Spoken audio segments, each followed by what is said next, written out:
Alors nous vous retrouvons aujourd'hui pour vous présenter un nouveau dossier qui est le groupe LDLC.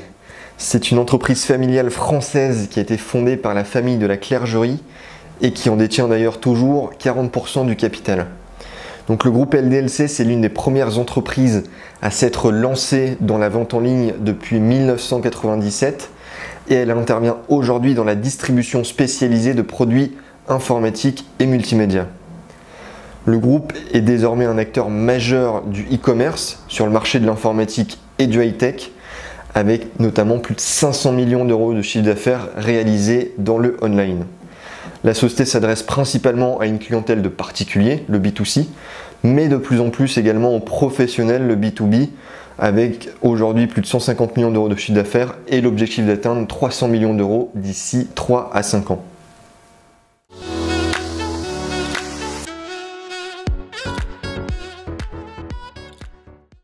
Le business model du groupe repose premièrement sur une stratégie multimarque avec les marques LDLC, Matériel.net, Topachat.com, Hardware.fr ou encore BIM pour les produits Apple, ceci vraiment pour adresser tous les positionnements. Et deuxièmement, une stratégie omnicanal avec 15 magasins également en France, en plus de ses sites internet pour allier expertise et proximité avec ses clients. Alors il faut également savoir que la société a traversé des difficultés en 2018 face au retournement du marché des PC alors que ses investissements étaient très soutenus à cette époque. Le groupe a ensuite renoué avec la croissance depuis 2019 et a connu réellement un retournement fulgurant avec des arrêts de projets non rentables.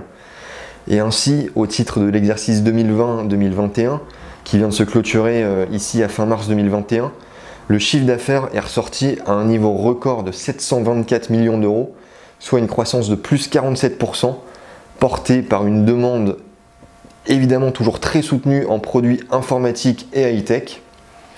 Il y a réellement en fait un mouvement de fond important de renouvellement du parc informatique qui est très vieillissant en France, qui est en train de s'opérer, avec également une augmentation du nombre de postes par foyer. Et ce phénomène étant évidemment, vous vous en doutez, accentué par le télétravail forcé. Et le management de la société, lui, pense que cette tendance pourrait perdurer sur les 18 à 24 prochains mois.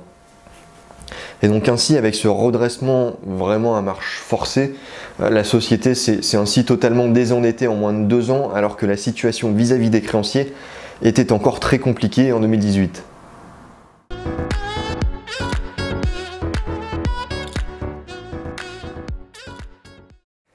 Donc nous sommes revenus sur ce dossier à partir de septembre 2020, notamment suite aux premières publications de résultats au titre de l'exercice 2020-2021.